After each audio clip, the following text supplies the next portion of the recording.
Oriental rabbis of yesteryear. Now we happen to be here towards the end of Pesach. Chaf Aleph Nisan, naturally that is the 21st of Nisan, is going to mark the Hilula of a really great rabbi from Tunisia. His name was Rabbi Yitzhak Houri Z'tl. Now we've spoken about the famous Houri rabbinic dynasty on various occasions before here on this series, and here once again we happen to be speaking about a great rabbi with that family name in of itself. Now he was born, I believe, actually in early 1800s. Rabbi Yitzhak was precisely, I believe, in the year 1808. Naturally we call that Taf Kuf Samach Chet, and he passed away in 1868. And that was naturally on the 21st of Nisan. Naturally, that was Taf Reish Chaf Chet. He was about 60 years of age when the great rabbi passed away. Let's explore a few of the highlights of the great rabbi's life. Now, he was born and came from great rabbinic auspices. His father's name, I believe, was Rab Menachem.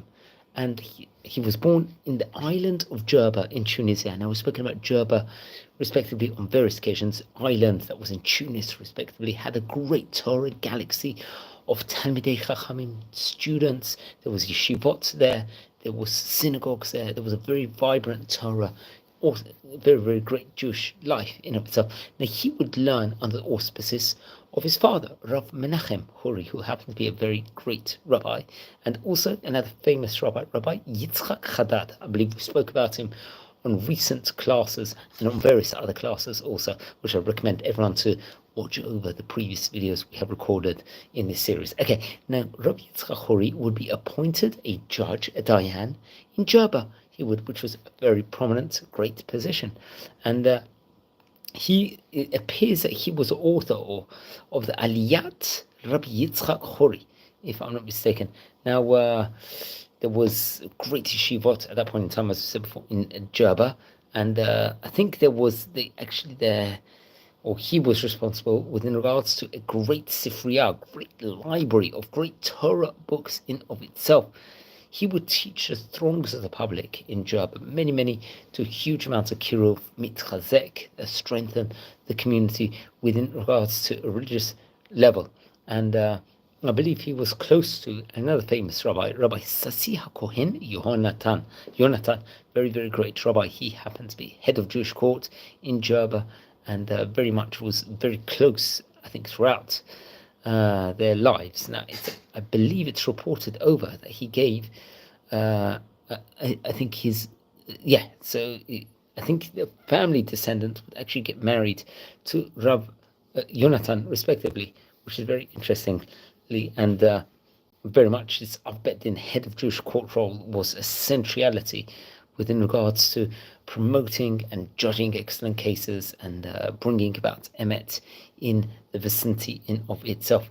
Now, I think there were tough times also financially in Tunisia as time progressed. So there was difficulty from a financial point of view, and that would actually result in, I believe, at one stage moving to Tripoli, to Libya. Remember, Libya also had a great prominent Jewish thriving life at that point in time. Many people from Tunisia and Libya would have the same family names, as we could see. So that was just a sign in of itself, that of the movement within regards to these two communities and countries. I think in Tripoli, in Libya, he would move to an area called Zaawiya, I believe. And over there, once again, he would spread a lot of huge amount of Torah and really mitchazek, strengthen the Libyan community and that specific vicinity in of itself. Now, he passed away on the 21st of Nisan in English 1868. So we're talking about more than 150 years ago, nearly 160 years ago, here from time of recording in 2025. Now, he would write various novelties and great Torah chidushim in of itself. And I believe it was called under the name the Bnei Shlishim, if I'm not mistaken. And this actually came out in a book called Kiryat Arba, a book we've spoken about on various occasions before. I think that was connected to the rabbinic dynasty of the Houri rabbinic family, respectively, which I would recommend everyone to look into that book. And we actually mentioned it, I believe, in another book on one of the great rabbis from the Houri rabbinic dynasty in of itself. So it's very, very interesting. Remember, at that point in time, there was in Beg'raba.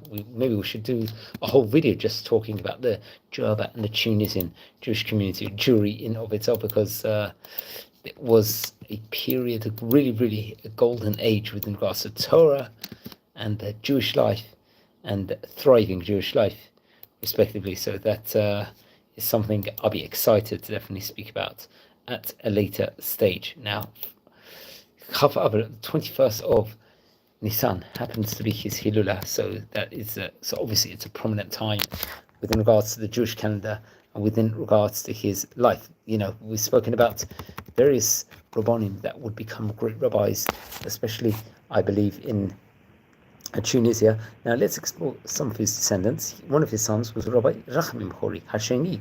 He was a great Talmid Chacham. He was Rosh Yeshiva and a Kabbalist also.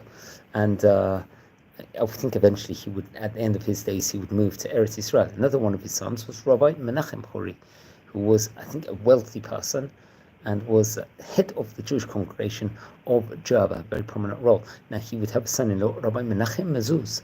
Interesting enough, from the Mezuz rabbinic dynasty, I would assume. He himself, Rabbi Menachem Mezuz, was appointed a Diyan and in the vicinity, in Lov, in Tripoli, in Zaawiya, respectively. He was, I think, passed away in Rosh Chodesh Adar in the year Hitafresh Chet. And his daughter, I believe her name was Yakota. She happened to be the wife, as we stated from the onset, of Rav Sassi Matok Kohen Yonatan. Remember, we've spoken about Rav Yonatan at the beginning of this class. So his daughter would get married to Rav Sassi, and Rav Sassi would naturally become a head of Jewish court in B'g'raba, respectively. So various different, left many great descendants. And I would recommend everyone to learn about, especially the Torah library he had in his day in B'g'raba. And it's actually reported over that this library, I think he actually created himself, he established, is still in B'g'raba today, and it contains many rare manuscripts and books, and I think all the great rabbis from B'g'raba would actually be familiar with it. And I think that this library itself, just to clarify, was called Aliyat Rabbi Yitzhak Houri, which was named after him. And I think it was actually, and now it's, I believe, called Rabbi Aliyat Rabbi Yaakov Houri, who happened to be a great who happened to be a grandson of his, respectively. So it just shows a great greatness within regards to the rabbi. And just to clarify, also in the court where he would serve in Tunisia, he included Rabbi Matok Haddad and Rabbi Nissim Bitan. These were two great rabbis that we also spoke about on various occasions before. So please don't forget to light candles in his memory here on the 21st of Nisan. Friends, we're a community here. We're learning about the great Oriental rabbis of yesteryear.